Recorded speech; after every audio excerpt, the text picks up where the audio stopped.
Muy buenos días a todos. Bienvenidos a esta cuarta conferencia del ciclo del 5º centenario de la circunnavegación de Magallanes y Elcano.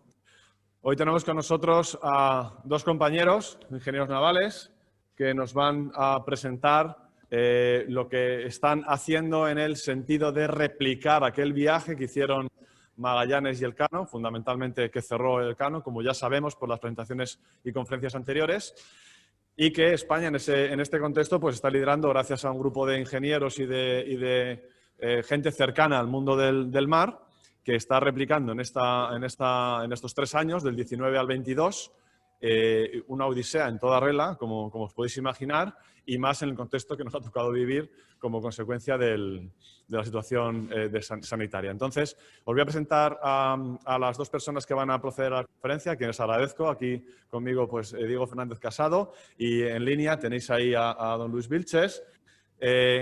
Luis no ha podido venir, entonces, bueno, lo vamos a hacer de esta manera, aprovechando la tecnología y que tenemos todas las instalaciones y toda la equipación perfectamente organizada, pues aprovechamos estas circunstancias para que inicialmente Diego pues, nos haga la primera parte de la presentación y a continuación Luis nos haga una segunda parte de la presentación y por último pues tengamos un breve intercambio, como siempre, de cuestiones que podéis hacer tanto en el aula como online.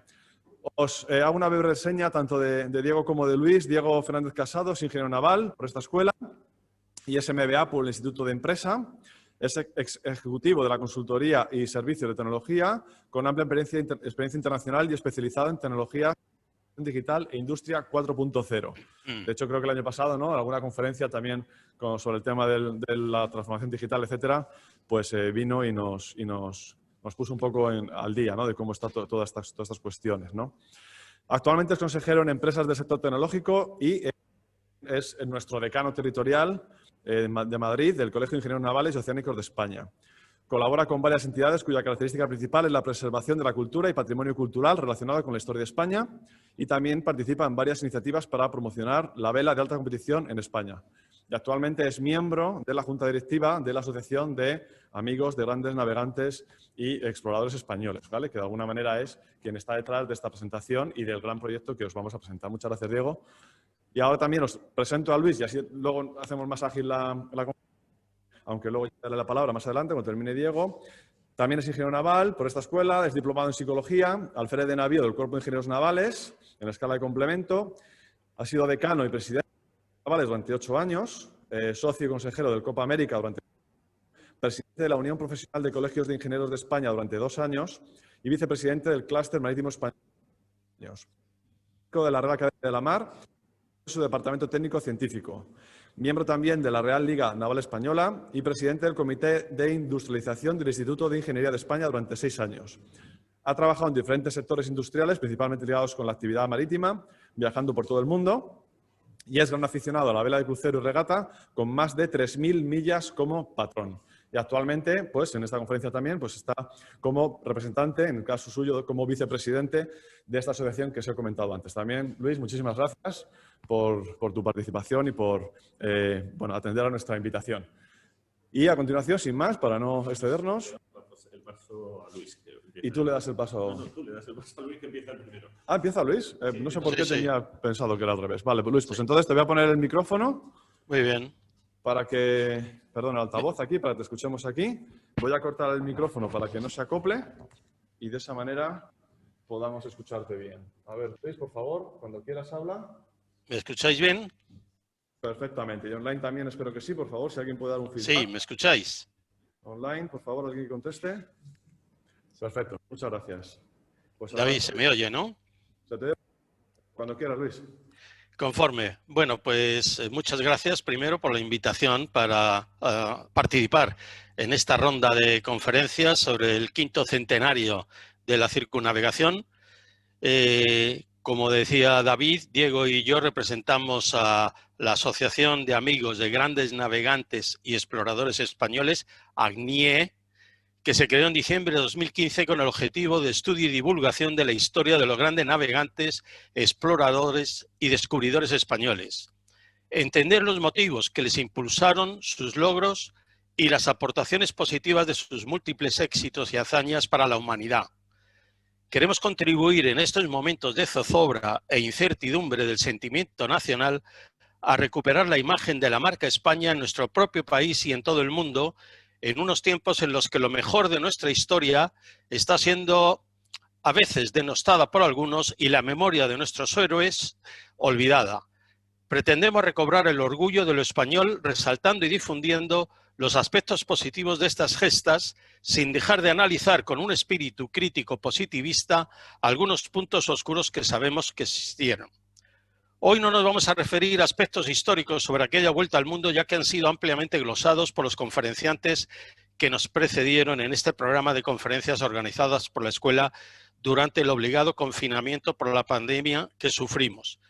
La expedición ACNIE es el único proyecto conmemorativo reconocido en el programa oficial del Gobierno español del quinto centenario que replica la vuelta al mundo a vela, cubriendo los hitos fundamentales del periplo, tanto en lugares claves como lo más posible en fechas. Hemos sido los primeros y únicos españoles en cruzar el estrecho de Magallanes en un barco de vela en este quinto centenario, a lo que Diego se referirá más tarde con más detalle. Es un proyecto colectivo, abierto y que invita a navegantes que quieran participar en él, a todos vosotros también. Es un proyecto ambicioso, fruto de la pasión por la historia y del espíritu deportivo aventurero y de la navegación, de un gran grupo de personas que destinan esfuerzo y dinero a un proyecto de muy compleja logística y empeño náutico que luego os voy a describir. Busca difundir el papel de España en un evento de trascendencia universal y de manera específica poner en valor la figura de Juan Sebastián Elcano, prácticamente desconocido fuera de nuestras fronteras, como el navegante decisivo en el acometimiento de la propia circunnavegación. Todo ello sin desdoro del papel promotor y director del proyecto del militar y navegante Fernando Magallanes. Más de 200 personas, actualmente somos 225 asociados, pero miles gracias a las redes sociales a las que les une un único objetivo de amor por España, por su vibrante y brillante historia y por haber sido los primeros en circunnavegar el mundo como primer acontecimiento de globalización, como comprobasteis en la conferencia reciente de Alberto Camarero. Nuestro proyecto se llama Tras la estela del Elcano, 500 años después, y tenía como etapas primigenias del proyecto de circunnavegación, que lógicamente ahora estamos modificando y adaptando por la pandemia, en 6 grandes etapas. Una primera de Sevilla a Punta Arenas, que finalmente tuvimos que sustituir por Río Gallegos. Luego Diego detallará más este aspecto. Y en esta hemos hecho 2 cambios de tripulación, una en Río de Janeiro y otra en Buenos Aires, precisamente donde Diego se hizo cargo como capitán del barco para la etapa a Río Gallegos. La segunda etapa era Río Gallegos-Papeete, que solo hemos hecho parcialmente, con una distancia total de 9.000 millas y que salimos de Río Gallegos el 14 de febrero, donde hicimos un cambio de tripulación. Luego después Río Gallegos, Valparaíso, Lima, donde nos hemos tenido que interrumpir por la pandemia. Luego a continuación sigue Guayaquil, Papeete, Santa Isabel de Empasar, Ciudad del Cabo. Luego Diego va a poner una transparencia donde se ve todo el mapa mundi con estas etapas, en comparación con la que realizaron Magallanes y Elcano. Nuestra expedición, ya más en detalle, tras 4 años de previa y ardua preparación, y combinamos la expedición de vuelta al mundo a vela, nuestro proyecto estrella, con la celebración de conferencias y mesas redondas de difusión de nuestra historia, de nuestra propia expedición, tanto en España como en los puertos de recalada, con historiadores o conferenciantes de nuestras tripulaciones y con historiadores y expertos locales provistos por nuestras embajadas en colaboración con las autoridades de los países visitados. Así, hemos celebrado actos conmemorativos durante estos años de preparación a lo largo de toda la geografía española y ya durante la expedición en Sevilla, en Sanlúcar de Barrameda, en Tenerife, Las Palmas de Gran Canaria, Recife, Río de Janeiro, Piriápolis, en Uruguay, Buenos Aires, Mar del Plata, San Julián y Río Gallegos. Hay que resaltar que en todos los casos han sido acogidas cálidas y muy entrañables por las comunidades locales y españolas allí establecidas. Al iniciar la expedición creamos la oficina de tierra, por cierto, con algún voluntario alumno de la escuela, tras la conferencia que dimos aquí el año pasado, Diego y yo, con el objetivo de dar soporte y hacer el seguimiento diario, día y noche, al PROS, que es como se llama nuestro barco, y a su tripulación para, por una parte, aportar puntual información meteorológica y de avisos marítimos y, por otra, gestionar, suplir, anticipar, prever y resolver necesidades y problemas que fueran surgiendo.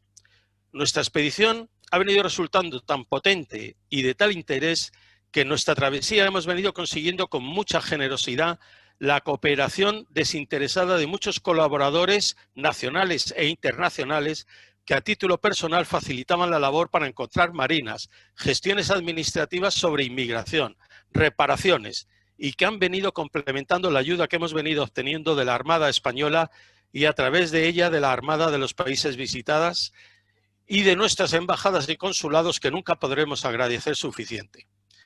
Y así zarpamos de Sevilla en la fecha histórica del 10 de agosto de 2019 y el 20 de septiembre desde Sanlúcar de Barrameda en demanda de Tenerife, a donde arribamos también en la fecha histórica del 26 de septiembre e incluso a las 11 horas, la misma hora que los cronistas de la época reportan, arribó la expedición de Magallanes y Elcano.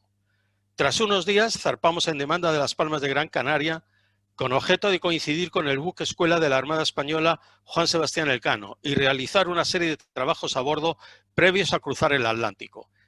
El 17 de noviembre, hace prácticamente un año, zarpamos para cruzar el Atlántico y, como es conocido, para llegar a Brasil desde Canarias se tiene que atravesar una de las zonas más temidas por los marinos, la línea del Ecuador, la conocida como zona de convergencia, que es donde chocan los anticiclones del hemisferio norte y sur.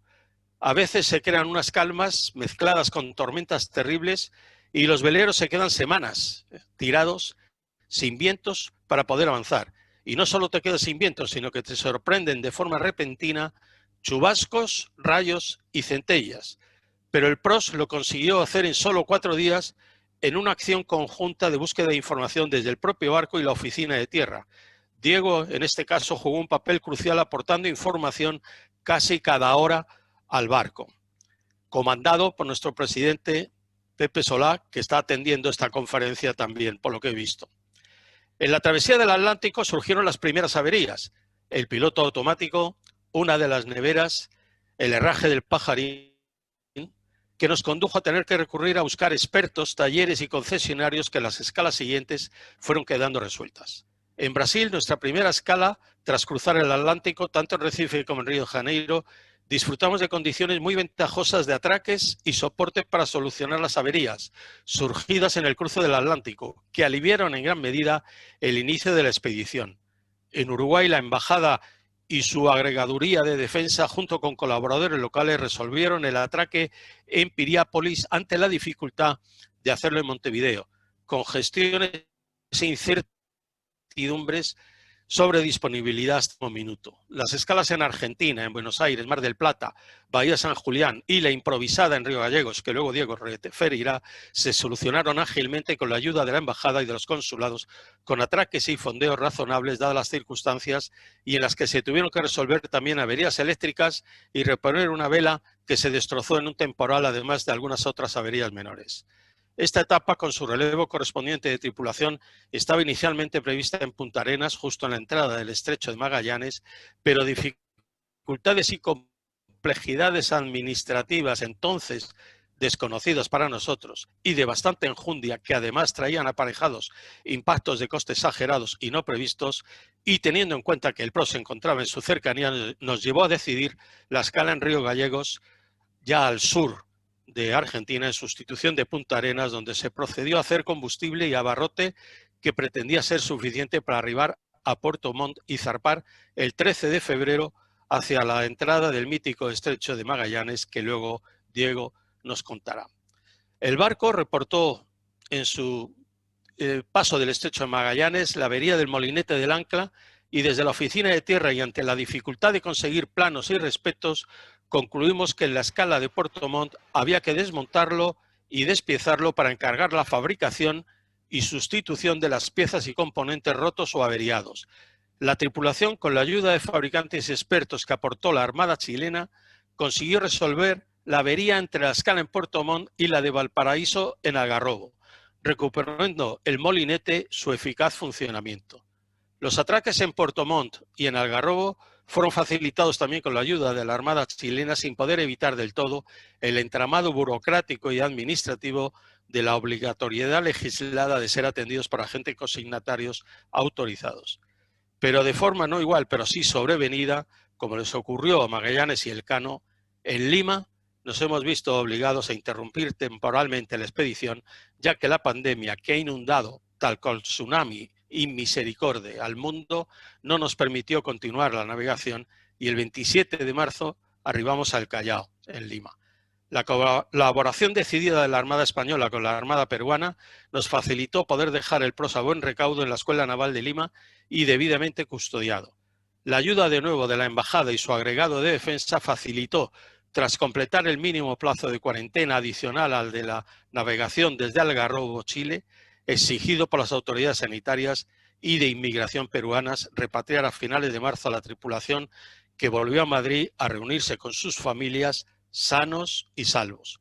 Resumiendo, la expedición ANIE ha navegado aproximadamente 11.000 millas náuticas, 15 puertos visitados, 45 tripulantes y 5 capitanes durante los 6 tramos cumplidos de la expedición del proyecto tras la estela del Elcano, 500 años después, que ha cubierto exitosamente aproximadamente el primer cuarto del total de la vuelta al mundo.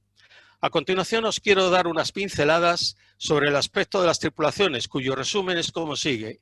Actualmente hay enrolados 93 tripulantes que cubrirían 135 plazas, algunos repiten etapas, obviamente, de las 147 que necesitamos en el total de la expedición durante los 3 años. El 20% son mujeres, la edad media es de 60 años. A ver si os animáis, los que estáis ahí en la sala, y bajáis la media de edad. Tripulación compuesta por 7 o 8 navegantes en cada etapa con diferentes niveles de experiencia, en los que al menos 2 de ellos tienen titulación y experiencia para capitanear el PROS. En las etapas difíciles todos los participantes avalan alto nivel de experiencia y combinamos tripulantes para que existan en el grupo, en la medida de lo posible, personas con habilidades mecánicas, sanitarias, culinarias, meteorológicas, buceo. 45 tripulantes ya han navegado en estas 6 etapas desde Sevilla a Lima y ahora nos han confirmado ya 45 a 50 dispuestos a reanudar la expedición de circunnavegación en cuanto a las autoridades sanitarias nos lo permitan.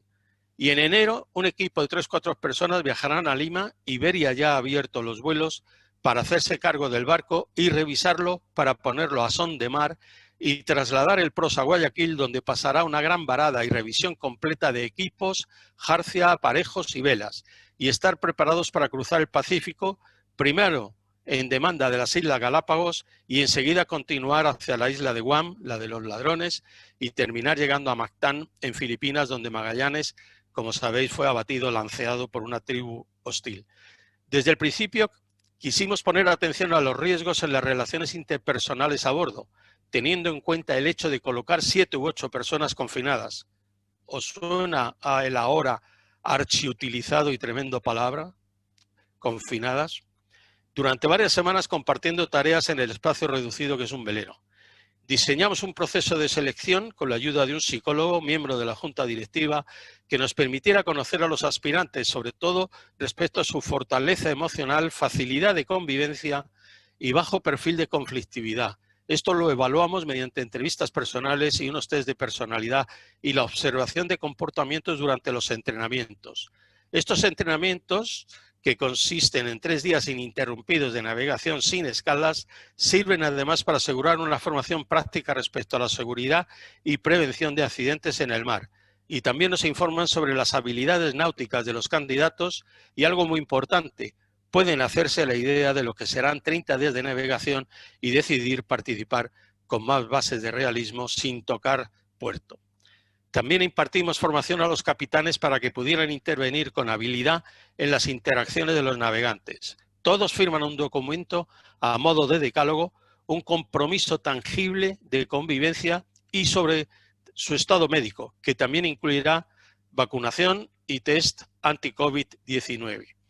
Respecto a la seguridad, todas las tripulaciones, además de las vacunas obligatorias, reciben cursos de primeros auxilios, seguridad en la mar y de manipulación de alimentos antes de zarpar. Disponemos de un completo botiquín y manuales de intervención ante los principales problemas sanitarios que puedan darse. Los grupos, las tripulaciones, las combinamos en función del nivel de dificultad de cada etapa y de los propios intereses de los navegantes, teniendo en cuenta su experiencia náutica y las habilidades que cada uno puede aportar al grupo. Hasta el momento hemos podido observar la creación de fuertes vínculos muy positivos entre los participantes de cada etapa. A día de hoy tenemos prácticamente cubierto el 100% de las necesidades respecto a las tripulaciones, aunque deseamos mantener cierto retén de suplentes, por lo que seguimos abiertos a recibir nuevos candidatos de entre nuestros socios o con la captación de socios y tripulantes nuevos. El presupuesto lo hemos conseguido ajustar al máximo, contando con una significativa aportación de colaboradores y patrocinadores, pero también con un importante compromiso económico y financiero de los propios tripulantes miembros de nuestra asociación. También tenemos colaboradores institucionales, patrocinadores con contribución económica, patrocinadores con aportación en especie y muchos amigos y asociados que no desean navegar, pero aportan su tiempo y esfuerzo en pro de la expedición de forma desinteresada. Tenemos firmados convenios de colaboración para la difusión de la expedición con prácticamente todos los medios de comunicación nacionales y muchos internacionales que ya vienen aportando importantes impactos para los patrocinadores y colaboradores. Todo lo anterior nos ha llevado a crear y desarrollar una estructura cuasi empresarial de gestión, con áreas específicas del lado de los ingresos y su gestión y control económico, administración, tesorería, auditoría y desde el lado de las operaciones, con comités sobre patrocinios, comunicación y redes sociales, oficina de tierra, tripulaciones, logística, relaciones institucionales, meteorología, tecnología, todo ello con voluntarios y sin personal retribuido e incluso, como decía anteriormente, con significativa contribución económica de los propios tripulantes para asegurar el buen fin de la expedición ACNIE. Queremos también incorporar una parte tecnológica durante la circunnavegación y como van a ser en total unas 45.000 millas, le estamos ofreciendo a organismos e instituciones especializadas, públicas y privadas, con el barco como plataforma y apoyo e implicación de nuestras tripulaciones para comprobar la sostenibilidad de los océanos, tal y como la contaminación por microplásticos, los ruidos y su impacto en la fauna marina, donde estamos colaborando y tenemos firmado un principio de acuerdo con los rotarios marinos, que algunos están presentes en remoto por Internet. Resumen final. Para terminar en este periodo obligado de espera, estamos ya trabajando en el día después, previendo la lista de trabajos a realizar en el barco y su preparación para la gran travesía del Océano Pacífico, que en su día fue español. Lo esperamos con gran ilusión, con fe en la importancia de nuestra expedición y la pasión que corresponde a un proyecto como es la Vuelta al Mundo tras la estela del Cano 500 años después, que venimos conmemorando en estos 3 años, cuando la COVID-19 nos lo permita. Mientras tanto, hemos plasmado en un libro que recoge el diario de bitácora de nuestra expedición desde el 10 de agosto que zarpamos de Sevilla hasta el 27 de marzo que arribamos al Callao en Lima, que por cierto está almacenado para su distribución aquí en la escuela, con quien tenemos firmado un acuerdo de colaboración. Si os sumergís entre sus líneas, la del libro, cuaderno de bitácora, y os dejáis acompañar por vuestra fantasía, es posible que consigáis sentiros a bordo del PROS, participando de la emoción con sus tripulantes, experimentando sus mismas sensaciones, entrando de lleno en los avatares de la travesía y acompañándolos también en el recuerdo de aquellos aventureros que hace 500 años recorrían esas mismas aguas. En ocasiones hasta llegaréis a sentir los rociones en la cara y percibiréis un cierto sabor a sal. Quiero concluir con un canto a la esperanza en un mundo nuevo que está sucediendo con este cambio de época y de paradigma que estamos afrontando de forma inesperada, caracterizado por la combinación de esta tremenda pandemia con tanto sufrimiento, pero también la oportunidad de las nuevas tecnologías de la cuarta revolución industrial, de la que saldrá una nueva humanidad que deseamos contribuir a que sea más solidaria, y de unión entre los pueblos de todo el mundo, donde el mar o la mar nos una más. A 2 de diciembre de la nueva época mundial de 2020. Muchas gracias por vuestra atención y mucho ánimo. Y cedo ahora la palabra para que sintáis y vibréis con la navegación que Diego ha vivido en esta expedición. Muchas gracias, Diego. Tienes la palabra. Hay que quitarlo aquí.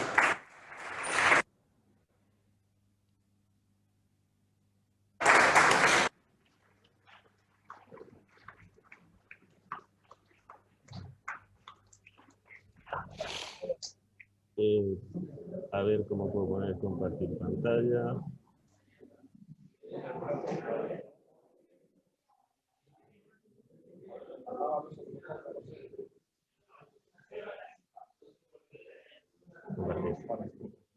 ¿Sí? El micrófono.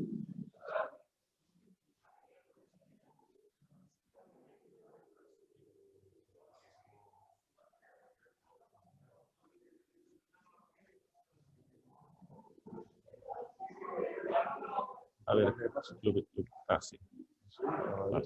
Vale, de acuerdo. Sí. ¿Me oís? Hola, buenos días. Vale. Buenos días, muchísimas gracias por venir. A los que estáis también siguiendo en streaming, muchas gracias también por atender. Como ha comentado Luis, nuestro proyecto es dar la vuelta al mundo, inicialmente siguiendo las efemérides de Magallanes y Elcano. Como veréis, en la línea roja es la trayectoria que hicieron Magallanes y Elcano. Nosotros teníamos la intención de replicar la mayor parte de las fechas históricas. Desde luego, como ha comentado Luis, salimos en las fechas históricas de Sevilla, de Sanlúcar, de Tenerife, pero la pandemia nos ha parado. Nuestro objetivo era estar en Guam el 6 de abril conjuntamente con el Juan Sebastián Elcano, no será posible, pero lo que permanece invariable es el objetivo de volver a Sevilla el 6 de septiembre del 22. Ese es el objetivo. Nuestra derrota inicial nos permitía hacer un periplo por la costa americana en ciudades históricas, recuperando también algunos episodios importantes de la presencia de España allí. Ya veremos si nos da tiempo a hacerlo, pero como os digo, el objetivo es volver a Sevilla el 6 de septiembre del 22. A ver... Ah, no, pero... ¿Gira? No pasa. A ver si pasa.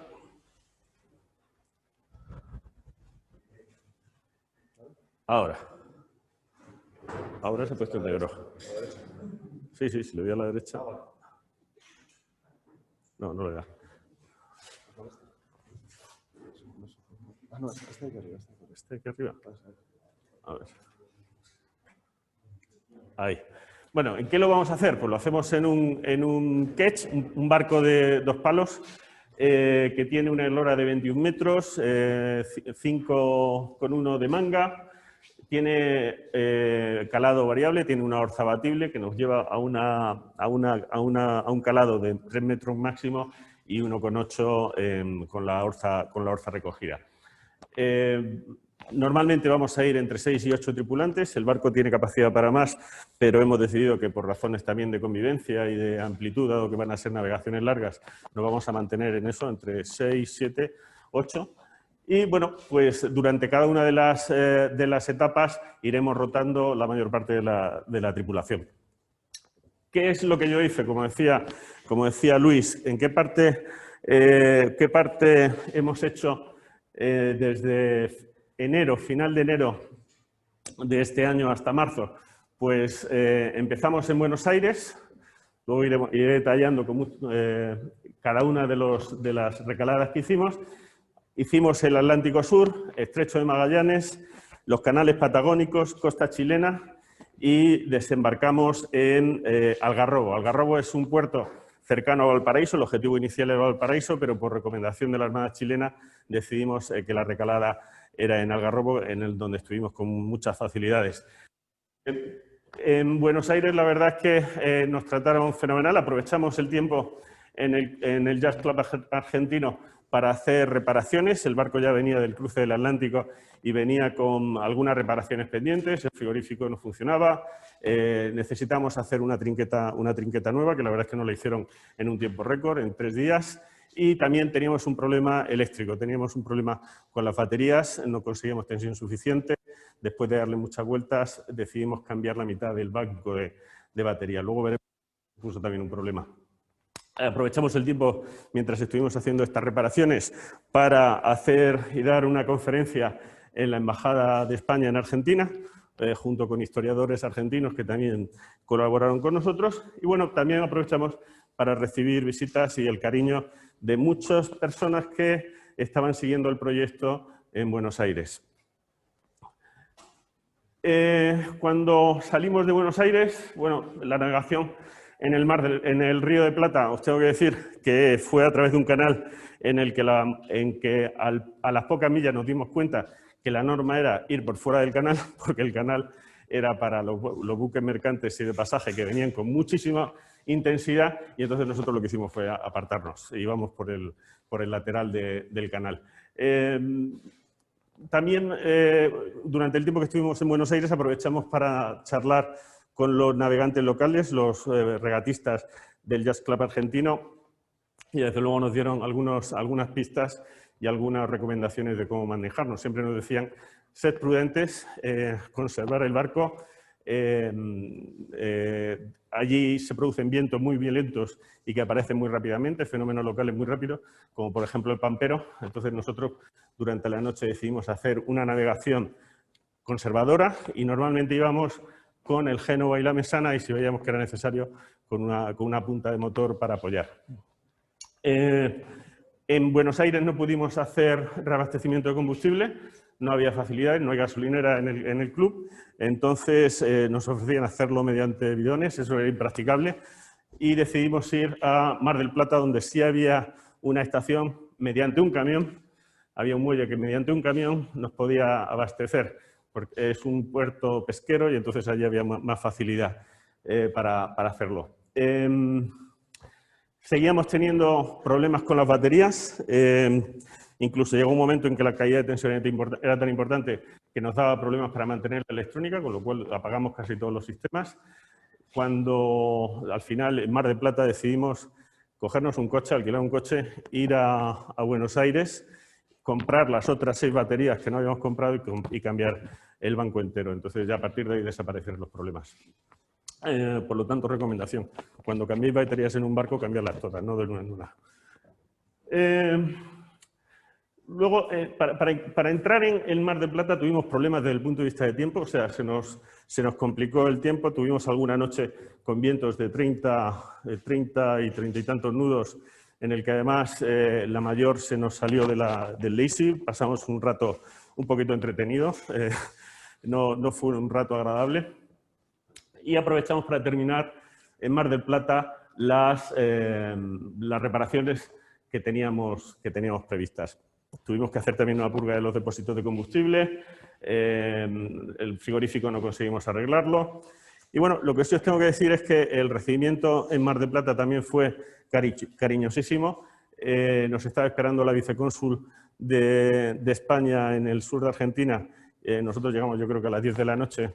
Y el vicepresidente del club también nos está esperando, se nos acercaron con una Zodiac, porque amarramos en una boya, no había sitio en el muelle, se nos acercaron con una Zodiac a saludarnos, a ofrecernos el llevarnos a hacer los trámites burocráticos que hay que hacer cada vez que se llega a un puerto en Argentina. Bueno, nos dijeron que llevaban 3 días, apaga, corta. Que llevaban 3 días esperándonos y cuando llegamos en el mástil de señales tenían la bandera española y decían que llevaban ahí 3 días esperando que llegáramos. O sea, la verdad es que fue muy emocionante. Una cosa que sí quiero recalcar, aparte del león marino que veis ahí a la derecha, es la comida. Quería poner esa foto simplemente para acordarme del comentario. Hemos tenido muchísima suerte con los tripulantes cocineros que han venido a bordo. La verdad es que todos han cocinado fenomenal, menos yo. Yo he engordado, he traído más kilos de los que me llevé y en todas las etapas, en todas en toda la jornada, la verdad es que hemos comido fenomenal. Es un tema que os tengo que decir que es fundamental para mantener la moral de la tripulación. Una tripulación mal comida es un infierno. De Mar de Plata, la siguiente recalada era San Julián, era prevista, puesto que San Julián es un lugar histórico donde se produjo la rebelión contra Magallanes si era necesario parar allí. Os tengo que decir que la entrada a San Julián es una entrada complicada. Es un estuario que tiene una isla en el centro del estuario en el que hay que entrar con enfilaciones. Las mareas también son altísimas. Afortunadamente nos estaban esperando, gracias a la gestión de otro par de tripulantes y socios de ACNIE que se habían acercado a Buenos Aires, a San Julián, que salieron a recibirnos. Es esta foto que hay arriba a la izquierda, Dulce Naz y Javier García La Veiga, que Dulce había ido hasta San Julián solo para recibirnos. O sea que la verdad es que nos organizó una logística impresionante allí. Luego, como os decía, las mareas son amplísimas, fondeamos en el centro de la ría de San Julián. Era muy complicado, no había posibilidad de muelle, entonces bajábamos en Zodiac y hacíamos el transbordo de material en Zodiac. Tuvimos también, igual que en Mar de Plata, un recibimiento excepcional, muy cariñoso. Tanto el gobierno local de Santa Cruz como el viceconsulado en Argentina, la Casa de España. La verdad es que fue muy emocionante. Luego, como punto, os tengo que decir que los trámites burocráticos cada vez que entrábamos y salíamos de un puerto eran un poco tediosos. Hay que rellenar mucha información y siempre, invariablemente, la declaración jurada de que no iríamos a Malvinas. A ver, ¿no pasa? Vale, siguiente etapa no prevista, o siguiente recalada no prevista fue Río Gallegos. Nuestro fin de etapa previsto era Punta Arenas. Punta Arenas ya está en pleno estrecho de Magallanes, es Chile. Ahí vamos a hacer el relevo de la tripulación. La tripulación que nos estaba esperando nos informó que no había posibilidad tampoco de hacer ahí combustible, que no había medios tampoco para hacer un embarque fácil, y después de muchas deliberaciones decidimos que, como estábamos a la altura de Río Gallegos, pasar la noche a la capa para hacer tiempo para entrar en la ría de Río Gallegos con luz del día. La verdad es que dejamos el barco clavado durante muchas horas.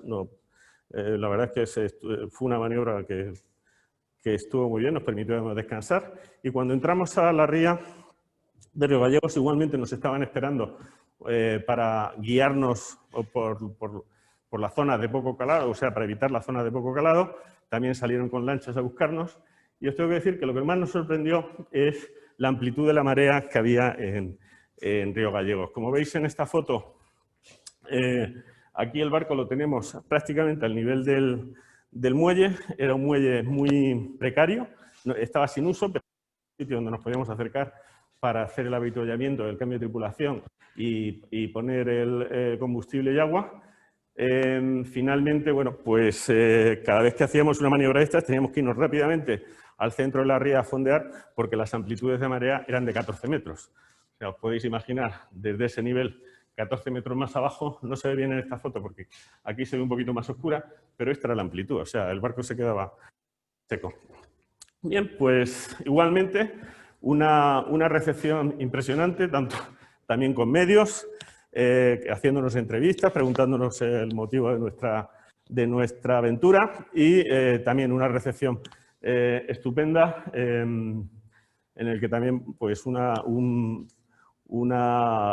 cena en el que prodigaron en cordero patagónico. Ya lo habíamos probado en San Julián, un cordero como el, bueno, quizás parecido al que conocemos en Segovia, hecho de otra manera, pero vamos, también muy bueno, nos lo pasamos muy bien. Esta era la tripulación que cubrió esta etapa. Estos 7, José Solá, José Miguel Montejo, Ignacio Canal, Francisco Albert, Pablo Sabater, Venceslao y yo mismo. simplemente por recordarlos. Bien, pues una vez que salimos de Río Gallegos, había que encarar la entrada hacia el canal hacia el Estrecho de Magallanes. Ahí os he puesto una visión general, porque ahora voy a ir un poquito más en detalle de cuáles eran las dificultades. En esta primera, una vez dentro del Estrecho de Magallanes, nos encontramos con la primera angostura. El cabo de las Mil Vírgenes es este que está aquí. Lo nombró porque era el día de la efeméride Magallanes. Y una vez que estamos dentro, la primera dificultad es la primera angostura, que es este canal que aparece aquí, que tiene unas 2 millas de ancho y unas 20 de largo. Empezamos haciéndola a vela. La verdad es que al final desistimos por 2 razones. Uno, teníamos que estar ciñendo continuamente y haciendo bordo, lo cual era poco práctico. Había muchísimo tráfico y además había corriente en contra, con lo cual terminamos bajando vela y lo terminamos cruzando a motor. Os tengo que decir que el paisaje en esta zona del estrecho es bastante desolador. Es bastante sin vegetación, muy marrón, sin ningún tipo de aliciente. La verdad es que era muy pardo y muy poco motivante. En la parte de babor veíamos la Tierra de Fuego. Siguiendo adelante, pasamos esa primera angostura y después de esta zona un poquito más ancha encontramos la segunda angostura, donde nos encontramos con vientos en contra de hasta 42 nudos y velas y olas de 4 metros. La verdad es que también fue, vamos a decirlo, emocionante. Había fortísimas corrientes, que había momentos que parecía que no nos movíamos. Cuando mirábamos el GPS estábamos parados, a pesar que parecía que nos estábamos moviendo a buena velocidad, porque al pasar el agua con la corriente en contra parecía que te estabas moviendo, pero cuando mirábamos el GPS estábamos clavados en el mismo sitio y avanzábamos muy poquito. Una vez pasado la segunda angostura, bajando hacia el sur, el punto más al sur que hay en el continente es el paso Forward, que es este cabo, que ahí, bueno, todos nos hicimos una foto con la coordenada en la que estábamos, como testimonio de que efectivamente ahí estábamos al lugar más al sur del continente americano. Después del paso Forward, un poquito más adelante, decidimos fondear en la Bahía de las Sardinas. Es una bahía que también tiene un contenido histórico, porque fue el punto donde Magallanes ya se dio cuenta que estaba ante un paso, porque lo que venía del otro lado ya les habían dicho los exploradores, los barcos que habían mandado por delante, que era agua salada, no era agua dulce, por lo tanto no era un río. Entonces ya estaban viendo la salida y entonces en esa bahía se hizo la primera misa de gracias a Dios por haber llegado a su objetivo. Este año se iba a haber celebrado en octubre una misa también conmemorativa de 500 años de esa primera misa. Estaba previsto que estuviesen representadas las armadas de muchas marinas, incluso estaba previsto que hubiese sido el Papa. Desgraciadamente con esta situación pues no ha sido posible y entonces la Marina chilena o el gobierno chileno ha establecido allí una cruz enorme como recordatorio de ese hecho histórico. Muy bien, pues siguiendo hacia adelante, recibimos un aviso, cuando estábamos continuamente, lógicamente, atentos a la información meteorológica, y recibimos un aviso de temporal con rachas de hasta 70 nudos y vientos continuados por encima de 40. Los que hayáis navegado sabéis que vientos continuados por encima de 40 nudos pues es complicado, especialmente si los tienes de proa. Entonces, bueno, pues en esas condiciones y sobre todo con rachas de 70 no podíamos imaginarnos dónde podríamos haber acabado, con lo cual inmediatamente decidimos buscar refugio. Tanto la Oficina de Tierra como la Armada chilena nos fueron orientando y al final decidimos recalar y fondear en el fondo de esta bahía Tili, ahí donde está el ancla, y ahí aguantamos 2 días y medio, casi 3 días. Aguantamos bien, aunque hubo rachas que nos entraban por la noche de unos 30 y tantos nudos. En uno de los cambios de guardia en la que yo estaba, vimos, bueno, el barco lo habíamos fondeado a barbas de gato, a uñas de gato, con las 2 anclas. La verdad es que cuando estábamos en la operación de fondeo, pues nos mirábamos todos con cierta duda de si aguantaría, porque lo que venía encima pues era complicado. Mirábamos hacia atrás, veíamos, bueno, hay una playa. Al final, lo peor que puede pasar es que terminemos en la playa. Pero bueno, el barco aguantó bien, solo hubo un momento que yo estaba de guardia y debió haber un cambio de viento, de dirección del viento, había 30 y tantos nudos, el barco parecía que estaba garreando, en realidad lo que estaba haciendo era reposicionándose con el nuevo viento, pero bueno, nos dio un sustito porque ver en ese viento que el barco pierde o empieza a bornear sin razón, bueno, pues la verdad es que nos preocupó un poco, pero luego enseguida se reposicionó y se quedó estable. Bueno, a la hora de la salida, después de esos 2 días y medio, que la verdad es que lo pasamos muy agradable, porque entre cocina, películas, charlas, música, se nos pasaron bastante a menos, pero en el momento de la salida, ahí tuvimos un problema porque se nos había roto el molinete por una caída demasiado violenta del ancla, de la cadena con el ancla, y rompió el molinete. Entonces, se nos complicó, tuvimos que hacer un aparejo de fortuna para, utilizando escotas y los winches, ir subiendo casi metro a metro, casi de 2 metros en 2 metros el ancla. Os puedo decir que nos llevó pues casi 4 o 5 horas recuperar todo el fondeo, pero cuando estábamos empezando a subir nos encontramos con que venía con el ancla y con la cadena pues toneladas de sargazos. Esto es lo que veis en esta foto. Era imposible, o sea, no podíamos subir porque se nos quedaba aquí atrancado, era imposible. Esto es manojos de kilos y kilos de vegetación. Hubo que bajar y con cuchillo ir cortándolas con paciencia y bueno, pues al final conseguimos desarrollarlo. Y bueno, pues el siguiente paso era atravesar otro nombre prometedor que había aquí, que es el Paso Tortuoso. Hay un paso tortuoso, la verdad es que después de lo que llevábamos aguantado, pues nos pareció hasta fácil. Bien, una vez que terminamos, que salimos de Paso Tortuoso, subimos por los canales patagónicos. Os he puesto ahí en rojo más o menos la ruta aproximada que hicimos. Lo que sí os puedo decir es que es una explosión de naturaleza. O sea, ahí veis, aparte de los atardeceres y los amaneceres, como decía, mientras que en el lado argentino de Patagonia era pardo, aquí la vegetación llegaba hasta la orilla. Por detrás veíamos las montañas con nieve, prácticamente también llegando hasta el mar. Veíamos las Torres del Paine, que son unas montañas chilenas muy famosas. Y hemos visto toda clase de bichos. Por supuesto, pingüinos, ballenas, de todo. La verdad es que es un disfrute de la naturaleza atravesar los canales patagónicos. Bueno, pues la siguiente escala, Puerto Montt. Ahí teníamos que... Bueno, no se contó una cosa, por eso la razón de que esté esa primera foto arriba con ese yate es que como salimos muy deprisa de Río Gallegos, pues no hicimos un aprovisionamiento adecuado. A pesar que os he dicho que hemos comido bien, pero gracias también a la imaginación de los que se encargaban de hacer la comida, porque fuimos con muy pocos víveres para afrontar el paso de esta etapa.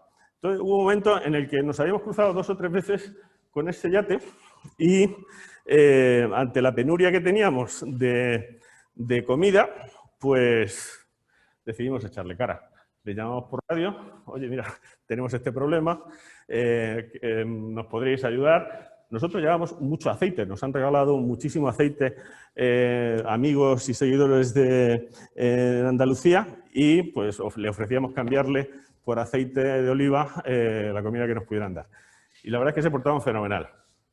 Era una tarde en la que el canal estaba absolutamente plano. Hicimos una maniobra que el capitán del yate nos fue guiando hasta que nos colocamos en su popa, justo encima.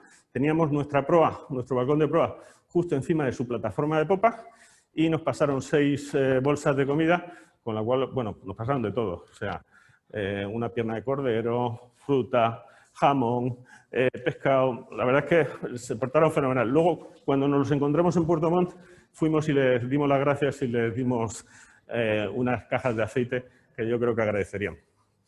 En Puerto Montt también aprovechamos para intentar reparar el molinete. Una de las coronas de tracción del molinete se había destrozado. Nos mecanizaron una nueva en bronce, pero ni así, había más rotura de la que nosotros habíamos previsto inicialmente. No pudimos arreglarlo del todo.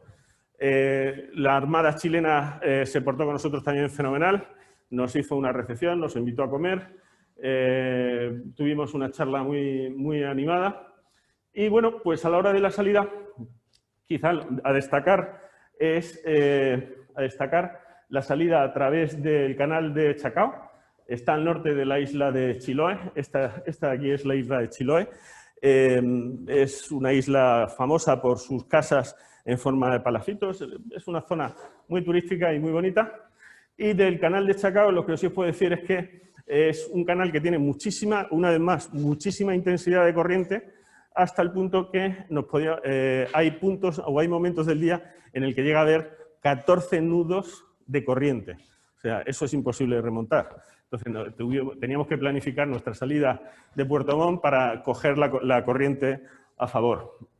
Precisamente están construyendo un puente por encima del canal de Chacao, que es uno de los puentes más importantes de Iberoamérica. Y bueno, pues cambiará un poco la fisonomía y la isla de Chiloé dejará de ser isla y estará comunicada.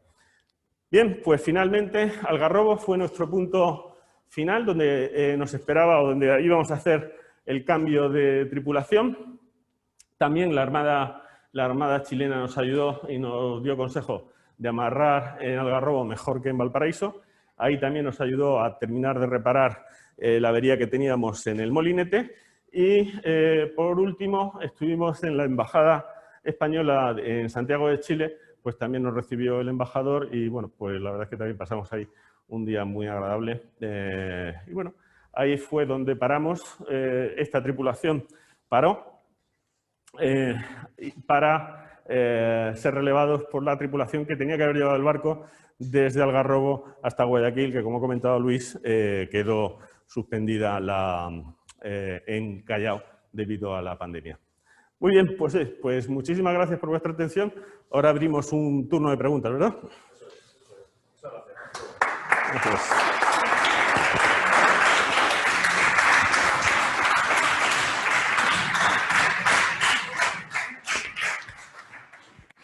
Pues efectivamente, a continuación haremos un turno de preguntas, así que aquellos que queráis participar a través del chat, por favor, hacerlo directamente en el chat. Y los que estáis aquí en el aula, por favor, pues si tenéis alguna pregunta que hacer, por favor, tanto a Diego como a Luis, es el momento. Adelante.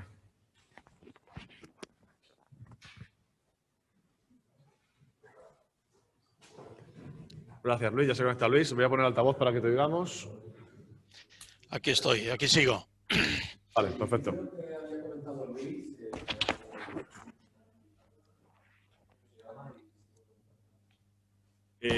Sí, hay un libro que es el Cuaderno de Bitácora, que precisamente lo almacenamos aquí en la escuela, en la web de la asociación, agnie.com, hay una tienda en la que se puede comprar.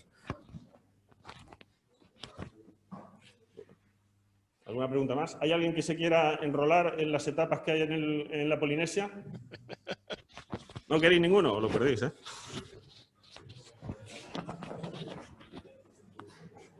Por aquí se han apuntado inmediatamente como 5 personas.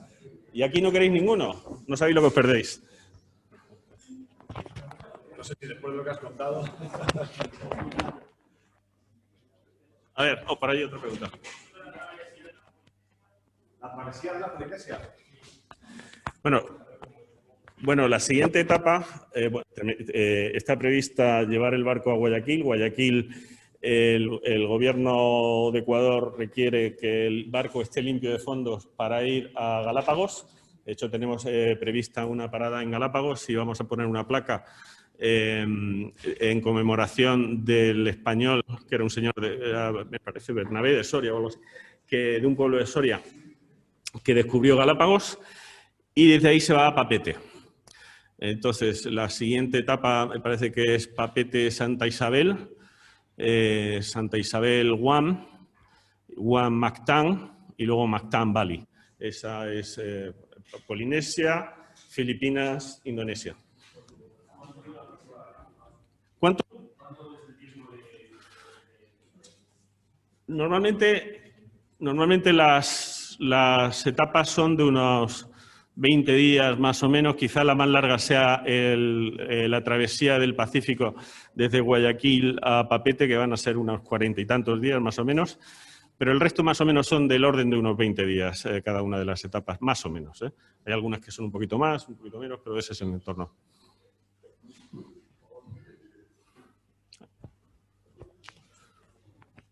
¿Alguna pregunta por aquí? ¿Más preguntas? Online, por favor, ¿alguna pregunta? Bueno, pues entonces, si no hay más preguntas, agradecemos tanto a Luis como a Diego su presencia, su exposición. Os animo, por favor, a contactar con la asociación si tenéis algún interés en la misma. Tanto Luis como Diego, como cualquier miembro de la asociación, os atenderán perfectamente. Os lo digo por experiencia. El año pasado varios compañeros vuestros, no sé si 4 o 5 incluso, se pusieron en contacto con ellos, tanto para ver posibilidades de navegar, por supuesto, como también para poder participar de alguna manera en esta experiencia, aunque fuera en la sede en tierra, etcétera. Así que si alguien tiene ese interés, por favor, hacerlo directamente con ellos a través de la página web, o si veis que queréis algún enlace directo, pues me lo decís y yo gustosamente les traslado a ellos vuestro interés, ¿de acuerdo? Así que, sin más, muchísimas gracias por vuestra atención, muchísimas gracias Diego, gracias Luis y hasta la próxima.